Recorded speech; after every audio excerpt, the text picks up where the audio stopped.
like, komen, dan subscribe channel ini agar Aksi Mania lebih banyak mengetahui program atau informasi lain yang kami berikan. Pria ini memiliki nama asli Athanasius Ferrico Triantoro yang lahir di Cirebon 21 Februari 1992 berdarah Sumatera Utara.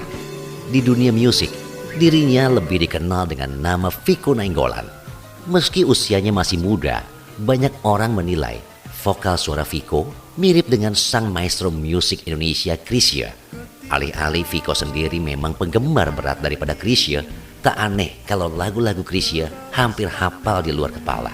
Kegemarannya bernyanyi membuat Vico memberanikan diri bermain di jalur independen hingga akhirnya menciptakan sebuah lagu bernuansa diskoria kekinian. Simak kisah cerita dan perjalanan dari sang biduan muda kita yang satu ini dalam acara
terpancar indah menikmatinya, percikan cinta terbakar rasa kasmaran dua insan bersama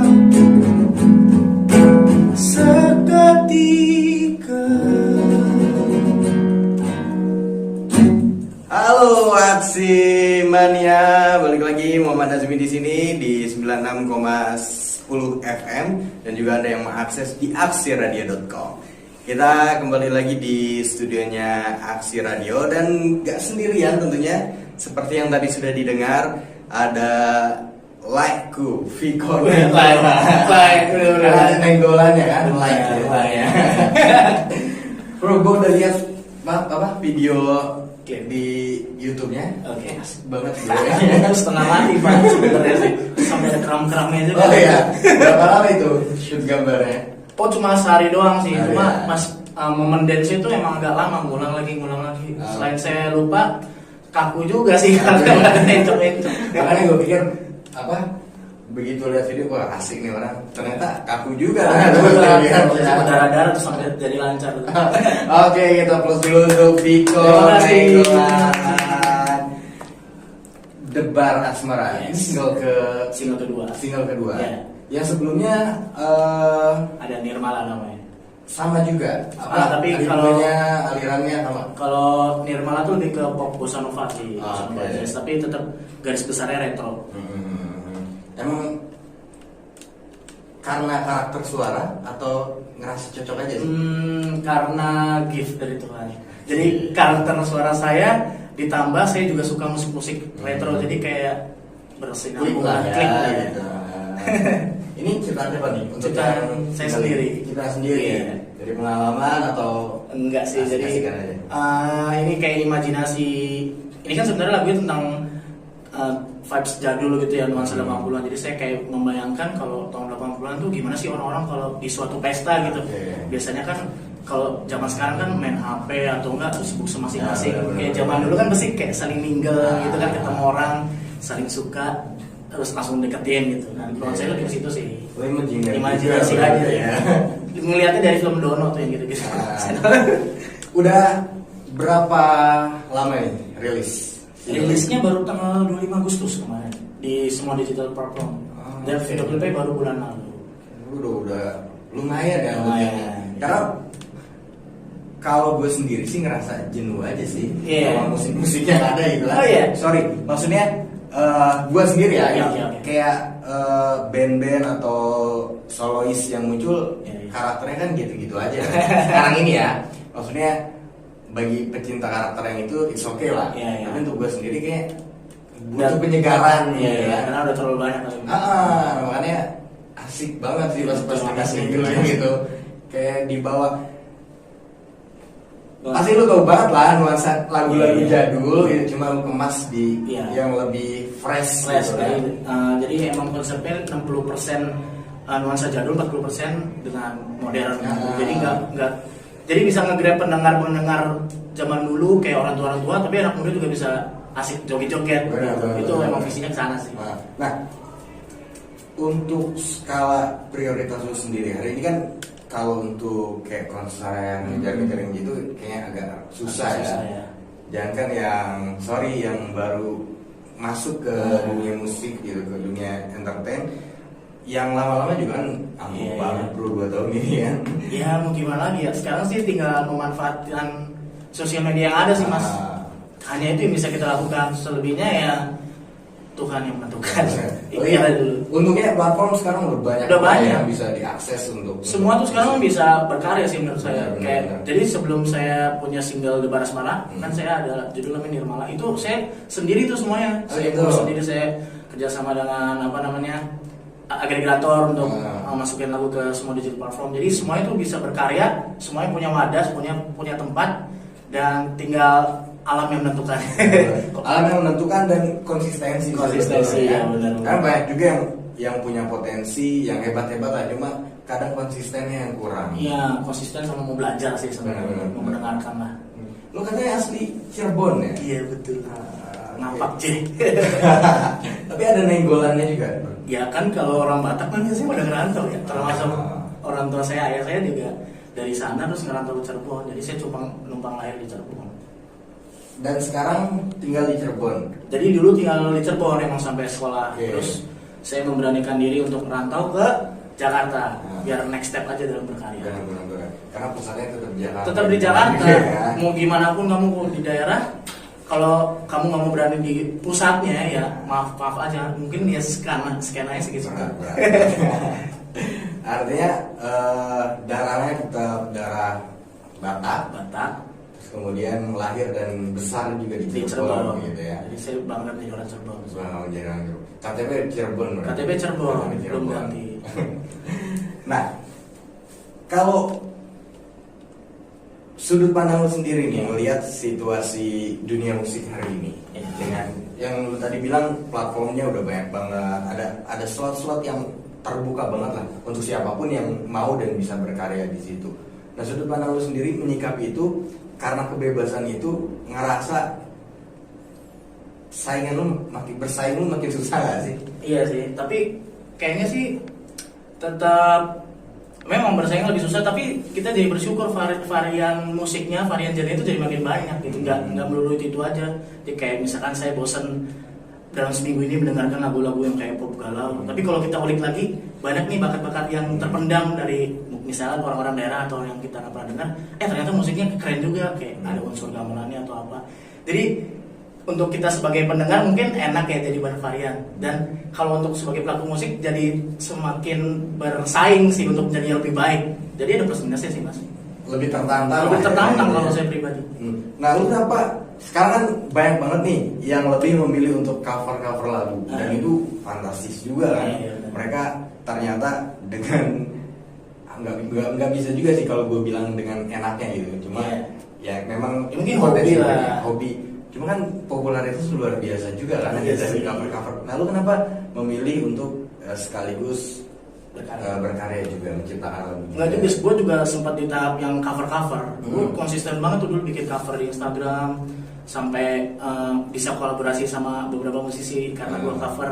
Tapi dari situ gue sadar bahwa musisi sesungguhnya tuh akan lebih diakui kalau kita punya karya. Jadi ada input dari beberapa teman musisi, Fik lu kenapa sih lu sering cover tapi lu nggak punya karya gitu. Dari situ gue terpecut, ya udah gue bikin karya deh. Dan akhirnya boom juga. Gitu lah. Mudah-mudahan bisa naik terus lah. Amin. Lu sendiri kesel gak sih? Kayak gue ya. Gue pengen ngeluh aja sih. Iya. Karena lagi depan musisi. Kalau lu apalagi sebagai musisi, kalau gue kayak kesel aja kalau ngelihat musisi cover lebih terkenal musisi maksudnya. cover lebih terkenal. Bukan itu sih sebetulnya persoalannya. Suara mereka nggak bagus-bagus banget gitu. Namun cuma ya mereka ada hal lain yang mereka jual itu kayak contohnya. body. Oh, gue ini bukan musisi cover maksudnya.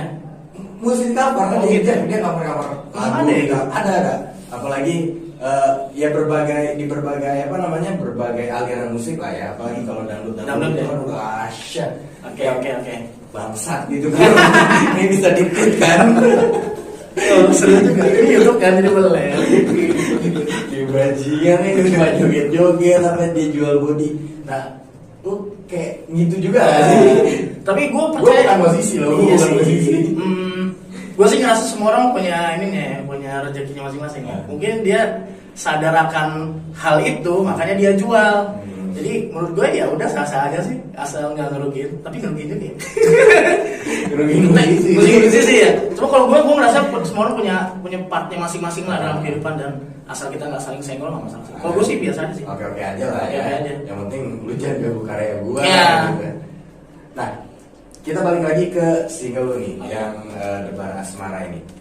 Kalau tadi lu bilang kan ini kayak lu pengen ngebawa si pendengar, telinga-telinga pendengar ini balik lagi ke nuansa-nuansa Iya. 80-an Yes. gitu ya. Kecapai nggak sih? Tercapai. Hampir semua teman-teman saya yang dengar atau pendengar baru ini yang baru dengar lagu ini tuh bilangnya ini kayak suara Chrisye gitu. Gue di situ sempat galau nih, gue harus senang apa enggak gitu ya. Maksudnya apakah Seneng dong. enggak, ya maksudnya senangnya dalam arti apakah orang menyangkanya gue tuh menjiplak Chrisye atau emang sekedar memuji gitu. Gue sebenarnya ngerasa Chrisye ya. Gue nggak bisa nyamain Chrisye. Gue cuma sebatas dia tuh influence gue dalam bermusik. Itu doang. Dan gue nggak ngerasa gantiin Chrisye, dan gue nggak seperti Chrisye sih. Cuma kalau ada yang bilang itu ya udah makasih. Iya sih, gue juga pertama kali dengar lagu itu, ini kayak lagu siapa gitu. Iya. Gue berpikir bahwa ini aransemen gitu. Oh gitu. Ah, Jadi udah lagu siapa di aransemen ulang. Iya, Ada juga yang mikir gitu. Benar. Karena siapa? Cuma kayaknya nggak ada kan yang kayak gini. Bahkan ada yang nyangka ini sebenarnya lagu lama. Iya gue berpikir gitu. Dan ternyata ya memang lagu lu sendiri, cuma karena karakter Iya. pembawaannya pas Iya. sama lagu-lagu era segitu. Yang masuk lah. positifnya sih berarti pesan gue nyampe. Iya. Emang gue pengen membawa musik ini untuk orang bernostalgia di masa itu gitu. Tapi di konsep dibalut dengan nuansa modern gitu. Pesannya nyampe sih, gue senang sih. Bokap gue doyan musik Melayu sih. Wah, Melayu juga enak kok. Gue juga dengar tuh. Tapi Melayu yang Malaysia ya. Iya, Malaysia Malaysia gue juga dengar kan. tuh. Asik, Anissa segala. Iya, bener. Gue cekokin itu waktu kecil dulu. Jangan Bokap apa, gue. itu juga enak pak, asli. Itu susah. Makanya kalau ngumpul bareng teman-teman gitu kan, karaoke atau apa gitu, gue pasti nyanyi lagu-lagu itu bro. Apa sih exit? Exit ya kan? Yes, Itu enak kok. gitu-gitu. Nggak masalah kok. Gue juga suka. Anjing tua banget. Iya sih. Dipikirnya kita umuran ini ya. Iya. Padahal memang betul aja. Tapi karena emang sebetulnya kan lagu-lagu yang di era-era segitu justru high quality banget. Gini, menurut gua kalau musik udah enak tuh ya udah enak aja sih, everlasting sih. Jadi misalkan kayak The Beatles deh. Iya. Lagunya dia everlasting kan sampai sekarang semua orang nyanyi The Beatles Benar, gitu. benar. Terus bisa diaransemen ulang jadi lebih enak.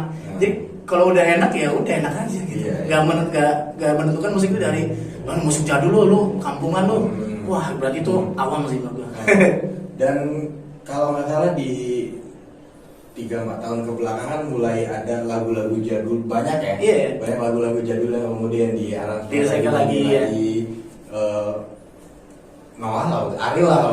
Banyak masih Noah itu lagu Chrisye juga kan tapi dengan caranya gitu. Iya benar. Dan makin asik justru kan. Iya. Makin asik juga, makin ya karena sekarang sosial media platformnya udah juga banyak banget, akhirnya justru lebih viralnya sekarang. Sekarang ya itu maksudnya membuktikan tadi gue yang ngomong tadi, lagu lama mau dibikin gaya apa kalau udah enak aja. Nah, untuk karakter lu sendiri yang aliran yang lu bawain sekarang bakal bertahan nggak? Maksudnya lu akan mempertahankan, oke, gue genre ini terus gitu. Sebenarnya secara spektrum besar tuh garis besarnya gue tuh emang suka lagu-lagu retro. Nah di retro itu kan ada pop disco lah, ada yang mungkin kayak The Beatles atau 60-an atau kayak Pink Slamet gitu. Nah gue tuh suka banget tuh nuansa-nuansa lagu gitu. Nah rencana gue nanti kedepannya single-single gue atau EP atau album nuansanya tuh yang kayak gitu. Jadi nggak melulu pop disco. Pop disco tuh kayak bagian dari retro itu sendiri gitu. Nah, untuk kiblat lu sendiri nih, untuk musisi, entah yang sekarang-sekarang atau yang jadul-jadul lah, yang lama-lama, siapa yang jadi patokan inspiring lu banget lah? Gampang bro, Krisya bro. Krisya. Kalau Indonesia ya. Pas banget. Soalnya menurut gua Krisya tuh king of pop Indonesia cuy. Dia segala genre ada gila di segala albumnya. Bener. Jadi ya udahlah ngapain denger yang lain gitu, maksud gue kasar-kasarnya. Itu karena lu merasa karakter lu sama dengan dia atau sebelum lu sadar karakter lu? Oh enggak, gua dengernya dari kecil bahkan. Dari kecil. Jadi gini, kenapa gue suka musik lawas gini? Jadi setiap gua bangun pagi nih, sekolah nih, dibangunin sama ayah gue tuh dia nyetel tip keras banget. Lagunya masih yang gede gitu ya. Iya, pakai lagu Krisya, The Beatles keras banget. Terus dia nyanyi gitu asik-asikan pakai mic gitu kan. Terus kan kita bangun ya. Pertama rese sih, ini apaan sih ya kan? Terus lama-lama klasik juga. Nah itu terus-terusan tuh sampai gue SMP tuh. Dan gue jadi suka gitu. Dan memang kualitasnya nggak bisa dibohongin. Lagu lama tuh kayak bikinnya masih jujur gitu. Benar. Jujur dari kayak pemilihan notasi, pemilihan diksi kalimatnya itu kayak indah banget gitu. Jadi gue suka lagu lama. Iya. Dan akhirnya itu apa ya? Karena lu dicekokin, mungkin kayak ya udah nempel aja di kepala lu gitu kan. Jadi kayak terngiang-ngiang dan emang suka gitu. Bukan yang terngiang-ngiang terus kan ada tuh orang yang terngiang-ngiang tapi belum tentu suka, cuma ngiang-ngiang aja gitu. Tapi gue suka banget dan into banget. Jadi gue kayak tertantang pengen punya karya kayak gini suatu saat nanti gitu. Dan akhirnya kebawa juga ke karya lu yang bersyukur banget. Single lu 2 berarti sekarang? 2 sekarang. 2. Yang ketiga? Nanti next. Rencananya sih awal tahun, tapi nuansanya masih vibe pop disco karena pengen kayak memperkenalkan Vico Nainggolan tuh retro gitulah. Materinya udah ready tapi? Udah demo sih, tinggal dimasak aja. Mantap. Berarti lu masih mencoba untuk influence lah sama pendengar bahwa ini gua loh. Iya makanya gua kan baru ya di musik juga. Jadi gua kayak pengen ngasih tahu nih Vico Nainggolan tuh nuansanya pop retro gitu. Artinya udah siap banget lalu terjun ke industri musik. Siap banget, gue udah capek reguleran. Sempet ngalamin sama kafe itu kafe kan? Gila, gue pernah dibayar 300.000 5 orang tuh gimana ceritanya cuy? 300.000 5 orang. 5 orang, kayak kan ada kahon ada. Cuma karena senang-senang aja gitu ya udahlah ya. Terus dapat makan juga. Ya itu sih udah itu panjang banget biasanya kalau nyanyi. Tapi karena kalau nggak suka ya kayak gitu pasti ditolak sih. Gue karena suka nyanyi ya, terus gue jadi ngulik lagu-lagu banyak gitu. Jadi enak gitu pas live-nya. Apalagi kalau nyanyi terus banyak penontonnya suka. Wah itu kayak uang dari tadi itu kayak udah lupa gitu. Itu seneng banget tuh. Beli rokok doang. Iya, apresiasi banget gitu. Itu nggak bisa dibeli menurut gue. Dan itu tahun berapa tuh pengalaman? 2015, 16, 17. Itu gua weddingan reguler. Sampai sekarang sih masih wedding sih. Kalau wedding gede soal cuy. Nyanyi benar dapetnya bisa sejuta kalau ini. Dan praktis lu off mungkin ya untuk live. Iya.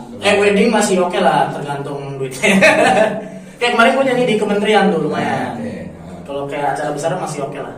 Jadi udah naik level lah. Ya maksudnya mungkin ini buah dari usaha gue sepanjang karir. Yang pasti nggak instan lah ya. Nggak instan sih sebenarnya, berdarah-darah sih sebenarnya. Orang kan kadang nggak tahu prosesnya, nggak tahu proses itu, nggak tahu proses gimana. Lu pasti bertarung juga kan. Capek. Istilah ketika lu nyiapin materi single pertama, single kedua lu bertarung banget. Artinya imajinasi lu bertarung kan.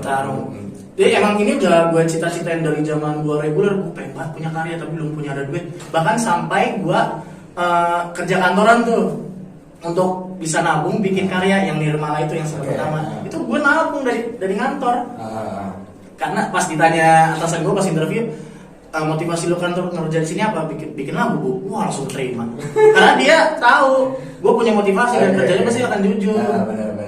Dan dia Ini bocoran juga sebenarnya buat yang apa? Yang interview. Dia jawabnya jujur, jangan peres kalau misalnya gue ingin berbakti sama kantor. Bullshit, bohong. Karena motivasi itu pasti kayak lu pengen punya barang apa, lu pengen tujuan lu apa. Jadi jujur gitu kerjanya. Emang incer duitnya gitu. Benar.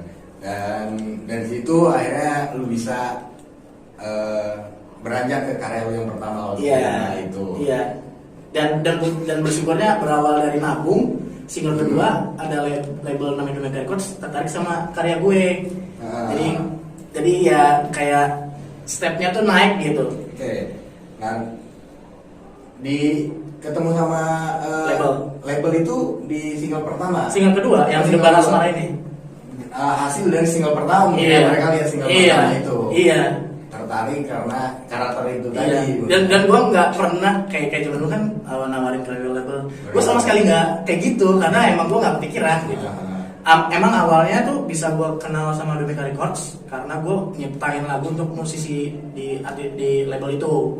Gue nyiptain terus dia label itu kayak stalking karya gue yang ada di Spotify atau nggak di cover.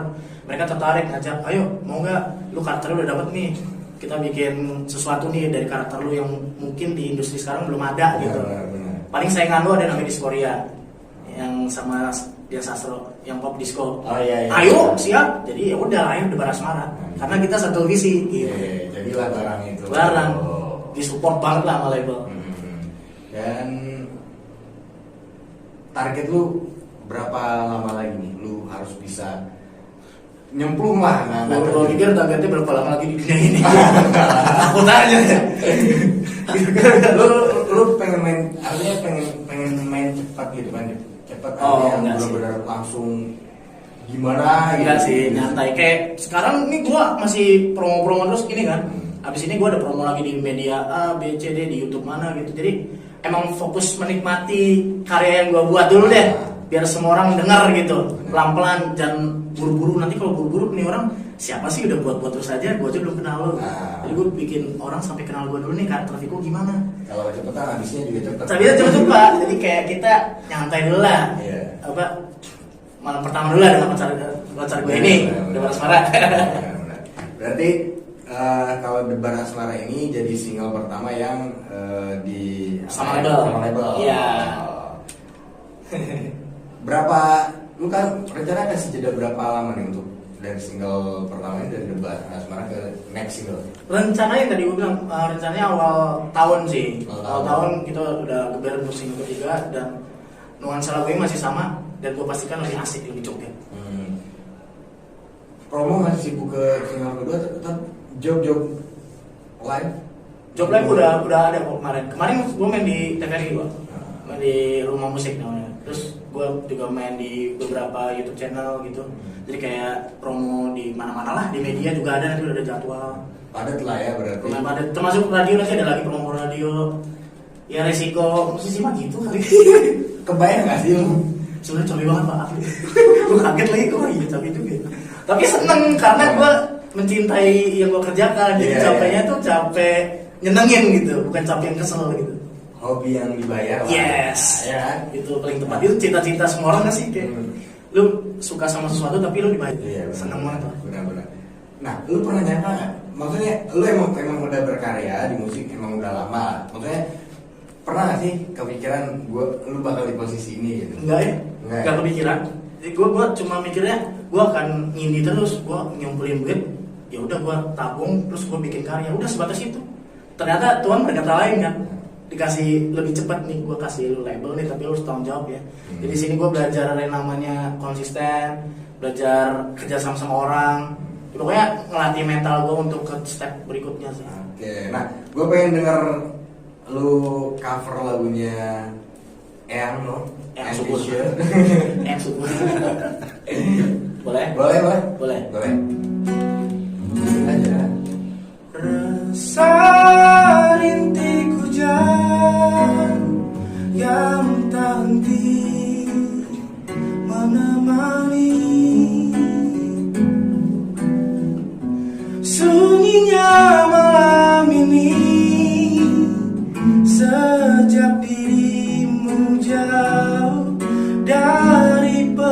doakan selamat jalan kekasih, kejarlah cita-cita, jangan kau ragu untuk melangkah demi masa depan dan segala kemungkinan.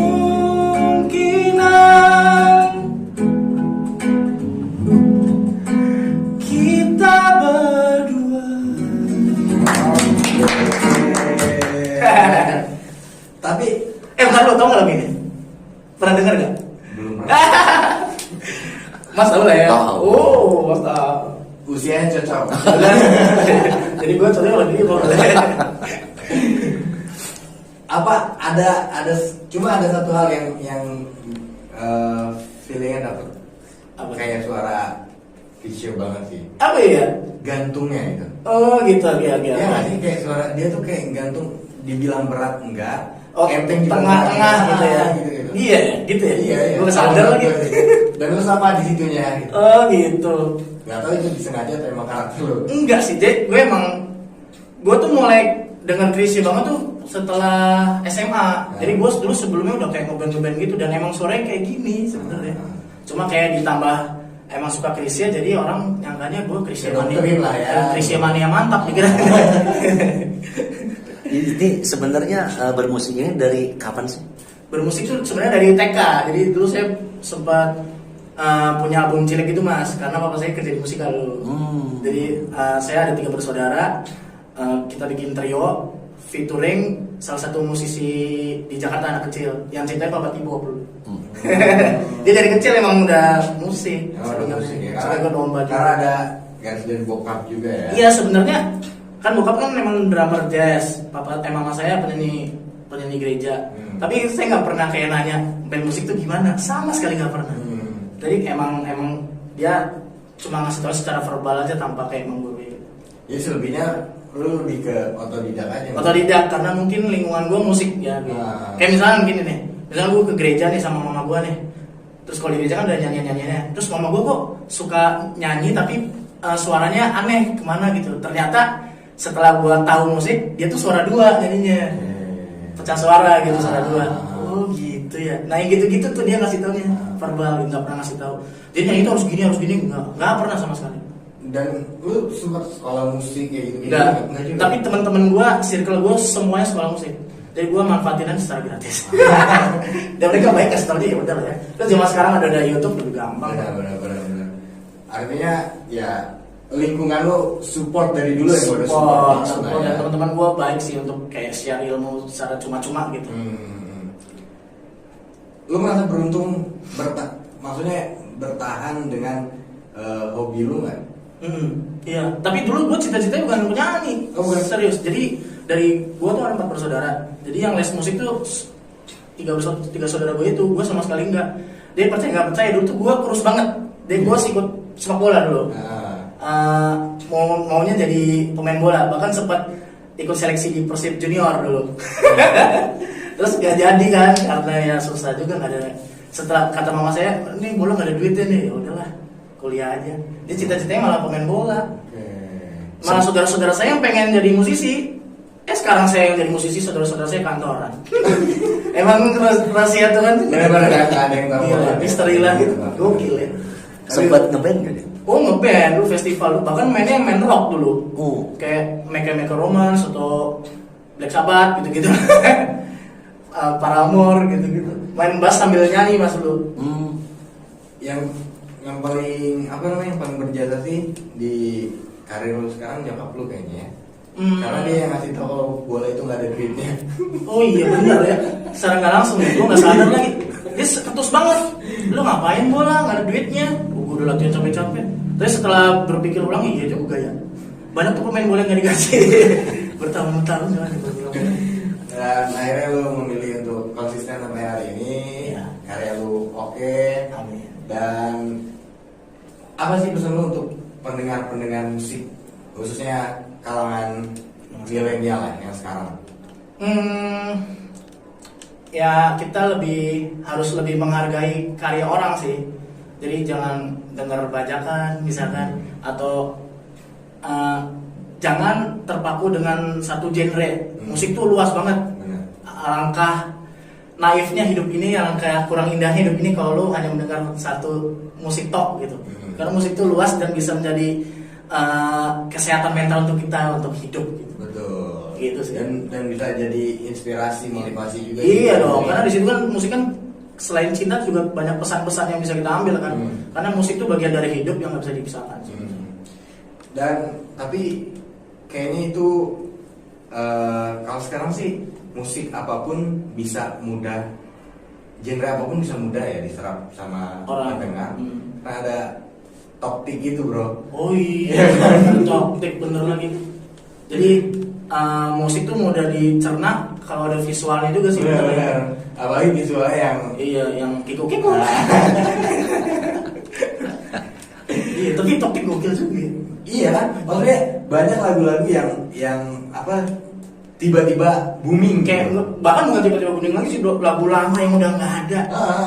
Nggak, maksudnya udah sempet booming, jadi sekarang booming lagi. Iya, karena di remix lah segala macam apa. Respect sih. Terus kemudian ya akhirnya viral gitu, walaupun cuma penggalan doang kan.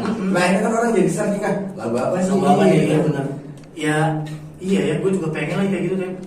Belum ada yang main TikTok lagu kan. Ya ada sih beberapa, bahkan sampai orang India loh yang main. Iya. Asli lagu. Berarti mungkin harus ada yang apa namanya, harus ada yang bikin versi dangdut remixnya ya. Iya harus gitu dulu deh. Asik kan untuk kayak apa sih lagu apa ya? Entah apa ya. Nah ya itu Melayu Iya kan? Melayu kan. Terus akhirnya orang jadi tahu bahwa ternyata lagunya Cindy. Padahal kan di remix dulu ya. Iya iya. Benar. Gua hire orang Sudi dulu ya. Gak ada cuan gitu. Iya, Gak ada yang ini lah, butuh cuan juga kan. Tapi yang penting lo tetap konsisten sama karya lu bro. Iya. Dan nanti ada di deskripsi musiknya apa namanya, lagu lu. Jadi kalian bisa search aja di YouTube-nya Dumeka Records. Kalian bisa search Viko Nenggolan Debar Asmara. Dan kalau pengen dengar audionya aja, kalian bisa dengerin di seluruh digital platform kayak Spotify, Joox, atau Apple Music. Mantap. Oke, bro, thank you banget Wih, udah mampir sama-sama. ke studio. Please. Mudah-mudahan lu mampir lagi single ketiga berarti. Siap. Gua tunggu di sini. Gue gak mau mampir, gue mau nginep sini aja sekarang. Nanti biar single-single lo saya balik-balik cuy. Di pojokan ada tempat. Ini ada beras, ada yang mie, aman lah. Sukses lu dari sini Langsung pulang Jakarta. langsung Bisa balik dulu. Jakarta. Besok lanjut lagi. Lanjut lagi. Sukses, lancar, jaga kesehatan. Iya, itu sih yang penting sih ya. Nah, sekali lagi thank you banget. Terima kasih banyak. Dan mudah-mudahan karya-karya lu tetap konsisten untuk memberikan yang lu bilang tadi, motivasi, Iya. pelajaran, itu yang harus penting banget sih. Iya. Karena musik kosong doang buat apa juga. Iya. Yang penting musik itu bisa menyatukan kita semua. Oke, thank you banget bro. Terima kasih. Hasil ya, itu obrolan saya bareng musisi muda yang kece badai, yang lagunya akan membawa kita ke nuansa 80-90. Ini untuk kalian yang pengen tahu seperti apa nuansa ibu bapak kalian di masa muda, bisa dengerin musiknya, ada di deskripsi. Jangan lupa untuk dengarkan terus Aksi Radio di 96,10 FM atau juga bisa diakses di aksiradio.com. Ada musik pop, mancanegara, lokal, dangdut, semuanya ada. Dan juga ada berita-berita, informasi banyak pokoknya. Saya Muhammad Nasmi pamit, terima kasih, sampai jumpa. Radio siaran sosial dan niaga, akrab di telinga, dekat di hati.